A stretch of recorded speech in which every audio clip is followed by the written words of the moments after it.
मोदी जी को 400 पार करना है, एक ये हो गया, हमें मोदी जी के मिलना है इसलिए हो गया, या मोदी जी के विपक्ष में आना है, बस यही मुद्दा है। लालू नीतीश का चेहरा लेके लोग आते हैं। अगर सिसवन ढाला पे चाहा जाए तो हम लोग अंडरग्राउंड सबवे बना के भी उस समस्या को समाधान कर सकते हैं। जो चाप ढाला है वहाँ से सिसवन रोड में कनेक्टिंग रोड बना के भी उस समस्या को समाधान कर सकते हैं। तो मैं बार बार कहता हूँ, जहाँ चाह है वहाँ रहा है।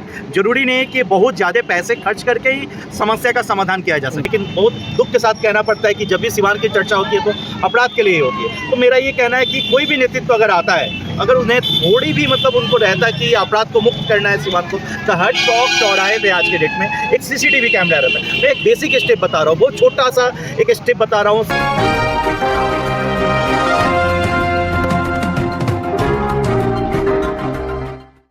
भैया क्या कहिएगा, लगातार आप लोकसभा क्षेत्र में भ्रमण कर रहे हैं, कैसा मिल रहा है आपको रिस्पांस? सबसे पहले आपके सभी दर्शकों को मेरा नमन। और जैसे कि आज हम लोग चैनपुर में हैं और यहाँ पे श्री रामनवमी का जुलूस निकलने वाला है, उसी के स्वागत में मैं यहाँ पे आया हुआ हूँ और सभी जनता जनार्दन से मिल रहा हूँ और लोगों से आशीर्वाद ले रहा हूँ। कहिए तो मेरी आशीर्वाद यात्रा शुरू हो चुकी है, सभी बड़े बुजुर्ग भाई सबसे आशीर्वाद ले रहा हूँ। और जैसा कि आप लोगों को पता है कि मैं आप लोगों में से ही एक सामान्य परिवार का एक सामान्य लड़का हूँ, जिसके पास ना धन बल है, ना कोई छल बल है, ना ही कोई वैसे बाहुबली के बैकग्राउंड से आता हूँ। बस एक आम लड़का है जो असली मुद्दों को लेकर चल रहा है और जनता तक पहुँचाने की कोशिश कर रहा है।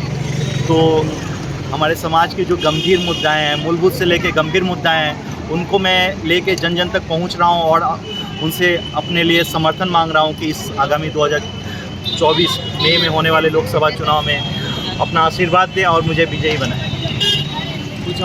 तो सिवान के विकास के बारे में क्या कहेंगे?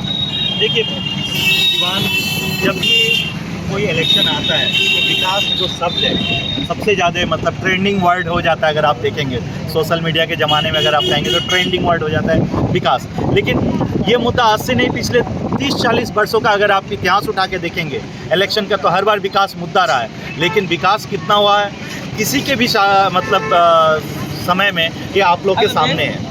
तो विकास का मतलब ये नहीं होता है कि आप कुछ झूठे वादे कर दिए और मतलब नली गली के नाम पे आप इसको विकास दिखा दिए। विकास का मतलब ये होता है कि हमारे आपके जीवन स्तर में सुधार हो। अभी 5 साल पहले कविता सिंह सांसद थी, लेकिन जो हम लोग के यहाँ चैनपुर लोग आते हैं गाड़ी से, बस से, आने जाने में परेशानियाँ झेलनी पड़ती है सिसवन ढाला की वजह से। तो उस मुद्दा पर आप क्या कहना चाहते हैं? देखिए, इस मुद्दा पे मैं आज से नहीं बहुत पहले से कहते आया हूँ। ये सिसवन ढाला की समस्या केवल कविता सिंह के ज़माने से नहीं, ओम प्रकाश यादव के ज़माने से भी थी और शहाबुद्दीन साहब के ज़माने से भी थी, राइट। तो ये 20 साल पुरानी समस्या है। प्रॉब्लम यह है कि ये समस्या आज तक किसी को दिखा क्यों नहीं? अगर दिखा तो लोगों ने उसके लिए कुछ उपाय क्यों नहीं किया? जरूरी नहीं है कि केवल आप फ्लाईओवर 200 करोड़ का बजट आएगा तो फ्लाईओवर ही बनेगा तो समस्या का समाधान हो सकता है। समस्या का समाधान करने के लिए हमारे पास बहुत सारे उपाय हैं। अगर सिसवन ढाला पे चाहा जाए तो हम लोग अंडरग्राउंड सबवे बना के भी उस समस्या को समाधान कर सकते हैं। जो चाप ढाला है वहाँ से सिसवन रोड में कनेक्टिंग रोड बना के भी उस समस्या को समाधान कर सकते हैं। तो मैं बार बार कहता हूँ, जहाँ चाह है वहाँ रहा है। जरूरी नहीं है कि बहुत ज़्यादा पैसे खर्च करके ही समस्या का समाधान किया जा सके। जैसे मेरा एग्जाम्पल है, मुझे जन जन तक मिलना है तो जरूरी नहीं है कि मैं 50 गाड़ी का काफिला लेके निकलूँ। मैं एक गाड़ी से भी निकल जाता हूँ, लोगों से मिल लेता हूँ। अल्टीमेट गोल है कि लोगों तक मेरी बात पहुँचे। सिवान में जितना अपराध बढ़ा हुआ है उस पर क्या कहेंगे? देखिए, अपराध कोई आज से नहीं है। अपराध का माहौल सिवान में बहुत पहले से रहा है और अपराध की वजह से ही सिवान चर्चा में शुरू से रहा है। अगर आप देखेंगे तो बेशक डॉक्टर राजेंद्र प्रसाद की धरती रही है, लेकिन बहुत दुख के साथ कहना पड़ता है कि जब भी सिवान की चर्चा होती है तो अपराध के लिए ही होती है। तो मेरा ये कहना है कि कोई भी नेतृत्व अगर आता है, अगर उन्हें थोड़ी भी मतलब उनको रहता है कि अपराध को मुक्त करना है सिवान को, तो हर चौक चौराहे पे आज के डेट में एक सीसीटीवी कैमरा रहता है। मैं एक बेसिक स्टेप बता रहा हूँ, बहुत छोटा सा एक स्टेप बता रहा हूँ अपराध को कंट्रोल। इसके अलावा बहुत सारे उपाय आपको करने चाहिए थे, लेकिन मैं एक मूलभूत कह रहा हूँ कि कम से कम सीसीटीवी कैमरा होता है तो जो खुलेआम लोगों का मर्डर हो जाता है उस पर कुछ तो अंकुश लगता है, कुछ अपराधी गिरफ्त में आते हैं। ये सिवान लोकसभा सीट से निर्दलीय प्रत्याशी प्रकाश मणि को इस बार लोकसभा 2024 का चुनाव कितना संघर्षपूर्ण रहेगा?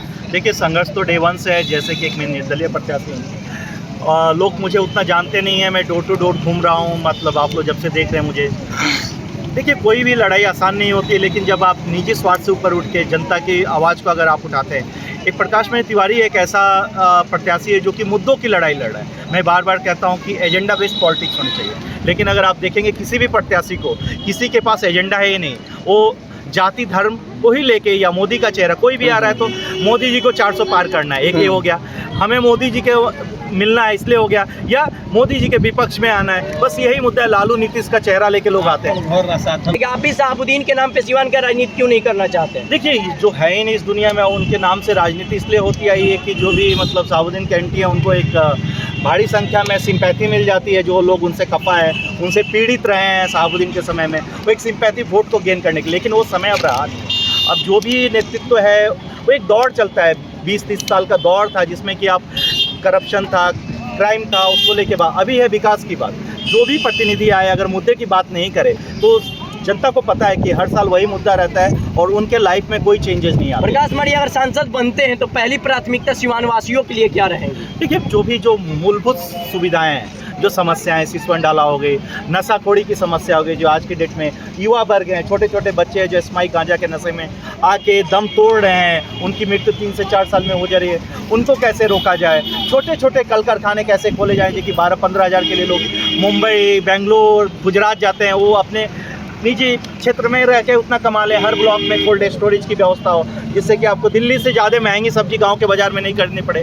हर बाज़ार में एक माता बहनों के लिए सुलभ शौचालय की व्यवस्था हो। 3 साल की डिग्री 5 साल में जो मिलती है वो 3 साल में मिले। एक यूनिवर्सिटी हो, हर ब्लॉक में एक महिलाओं के लिए कॉलेज की व्यवस्था हो। तो मैं हर एक मूलभूत से लेकर गंभीर समस्याओं के लिए बात कर रहा हूँ, लड़ाई लड़ रहा हूँ। मेरी प्राथमिकता वही रहेगी। बिहार जाति और पार्टी की राजनीति है, जिसमें प्रकाश मणि के लिए चुनौती तो बहुत रहेगा सिवान लोकसभा सीट से। देखिए, एक जाति पाति की जो बात की है, अभी एक मैं कहना चाहूँगा जो एनडीए के प्रत्याशी हैं रमेश कुशवाहा जी, आज से 30 साल पहले जो उनकी राजनीति थी जात पात को लेकर, और उन्होंने वही किया कि जात पात के नाम पे कितने लोगों का मर्डर करवाया, कितने लोगों को बड़गला के जेल के सलाखों के पीछे ढकेल दिया है। और समय के साथ वो पार्टी बदल दिए और जिसका वो विरोध किए थे उसी के साथ आके मिल गए। सिद्धांत तो कोई है ही नहीं, समझिए चीज को। तो लोगों को तो क्लियर समझ में आ रहा है कि जाति पाति की राजनीति कहाँ हो रही है, कौन क्यों कर रहा है। ये चीजें किसी से छुपी हुई नहीं है। आज की दुनिया बहुत समझदार है, हर एक मतदाता समझता है उनका पक्ष कहाँ है, उनके लिए क्या बेहतर है।